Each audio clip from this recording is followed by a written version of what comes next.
On revient maintenant sur la campagne électorale municipale à Québec. Aujourd'hui, le Parti Québec 21 a présenté son projet de transport en commun. Il s'agit d'un métro léger et souterrain électrique. On en parlait avant la pause. Et ça fait donc opposition au tramway de Régis Labaume. On analyse le tout côté politique avec l'analyste politique Philippe Dubois. Philippe, est-ce que la campagne électorale vient de prendre une autre tournure selon vous?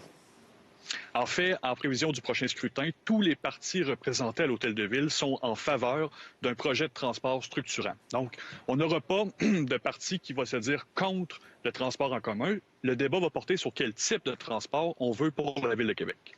Donc, est-ce que ça va devenir le transport en commun la question de l'urne, selon vous?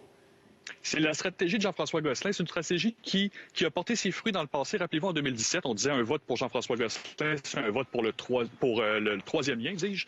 Eh bien, cette fois-ci, on va tenter de dire qu'un vote pour Jean-François Gosselin, c'est un vote pour un projet qui est plus moderne et plus efficace que le tramway de Régis Labaume. Et toute la stratégie de Québec 21 va reposer sur est-ce qu'on veut, oui ou non, un tramway ou un projet dit moderne. Quel est votre feeling, vous, pour les prochains mois, la population de Québec? Parce qu'à l'heure actuelle, l'appui au tramway est d'environ 50 pour, 50 contre. Est-ce qu'il y a de la place pour un projet de ce type-là au sein de l'appui populaire, selon vous, à Québec?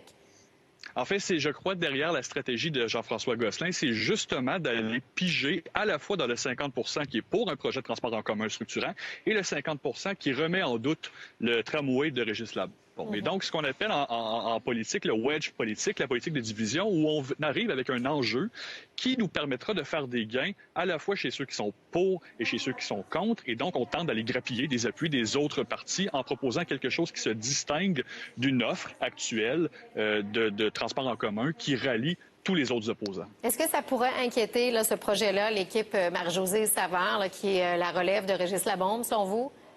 En fait, Mme Savard va devoir défendre le bilan de Régis Labaume et donc défendre le projet de tramway actuellement sur la table. Qui n'avait pas fait l'objet d'une discussion aux dernières élections aussi. Effectivement, et c'est pour ça que M. Gosselin arrive avec la ligne qu'il veut un mandat clair de la population. Donc, il se positionne en démocrate, il se positionne comme quelqu'un qui va aller chercher l'appui de la population contre un projet qui n'a jamais reçu l'appui électoral des gens de Québec. Alors, ça va être sûrement les questions très intéressantes au cours des prochaines semaines. Du côté du gouvernement du Québec, du gouvernement Legault, à quoi vous attendez comme attitude face à tout ça? Vous attendez peut-être à ce qu'il reste très prudent?